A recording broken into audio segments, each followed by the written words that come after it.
एक भेड़िया शिकार की तलाश में इधर उधर भटक रहा था।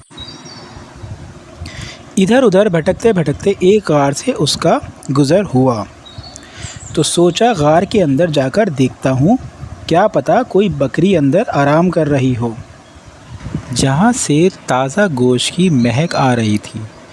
भूख और ऊपर से ताज़ा गोश्त, इससे रहा ना गया और वो गार के अंदर चला गया। जब वो गार में पहुंचा तो इसने अपने दोस्त चीते को बकरी खाते हुए देखा, तो हैरानी से बोला, अरे तुम कहाँ गायब थे इतने अरसे से? बड़े मज़े आ रहे हैं भाई, अकेले ही पूरी बकरी खा रहे हो। चीता बोला, हाँ भाई, शिकार के लिए मेहनत की और अब इस मेहनत का फल खा रहा हूँ। तुम सुनाओ, खैरियत तो है? बड़े कमज़ोर दिखाई दे रहे हो, हालांकि पहले तो अच्छे भले सेहतमंद थे।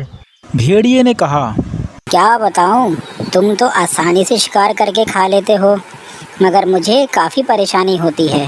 करीब के गांव से रोज़ाना जंगल में बकरियों का एक रेवड़ घास चरने आता तो है, मगर रेवड़ के साथ बहुत से मोटे ताज़े कुत्ते होते हैं, इसलिए मैं इनका शिकार नहीं कर पाता। चीते भाई, तुम मुझे कोई आइडिया दो कि मैं किस तरह इन बकरियों का शिकार करूं और वापस पहले जैसे सेहतमंद बन सकूं। चीते ने कहा, मेरे जहन में एक आइडिया है। मैंने जो बकरी खाई है इसकी खाल तुम ले लो और कल सुबह इसे पहनकर बैठ जाना। फिर जैसे ही रेवड़ आए तो बकरी का भेष बदलकर इसमें चुपके से शामिल हो जाना। और आगे क्या करना है ये तो तुम अच्छी तरह जानते हो। समझ गया चीते भाई, क्या आइडिया दिया है, वाह। चीते का शुक्रिया अदा करते हुए भेड़िए ने वहाँ से खाल उठाई और रुखसत हो गया। रोज़ाना की तरह जब अगले दिन बकरियों का रेवड़ आया तो भेड़िया वो खाल पहनकर चुपके से बकरियों के रेवड़ में शामिल हो गया और एक बकरी को अपनी खुराक बना ली। इसके बाद वो रोज़ाना ऐसा करने लगा। भेड़िया बड़ा खुश था क्योंकि वो बग़ैर मेहनत के रोज़ाना एक बकरी को अपनी खुराक बना रहा था। कुछ दिन गुजरे तो मालिक को बकरियों के कम होने पर तशवीश हुई, मगर इसे समझ नहीं आ रहा था कि सिक्योरिटी होने के बावजूद बकरियां कैसे कम हो रही हैं। मालिक ने सिक्योरिटी की जिम्मेदारी चालाक लोमड़ी को सौंप दी।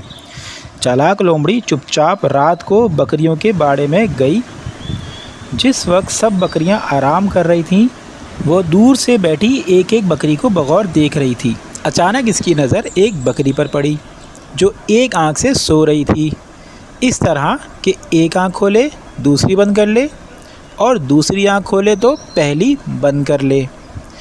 इसने ये सारी बात मालिक को बताई तो फ़ौरन मालिक के जहन में ख़याल आया कि इस तरह तो भेड़िया सोता है। इसने फ़ौरन अपने अमले की मदद से धोखेबाज भेड़िए को पकड़ लिया और पकड़कर उसकी खूब दुर्गत बनाई।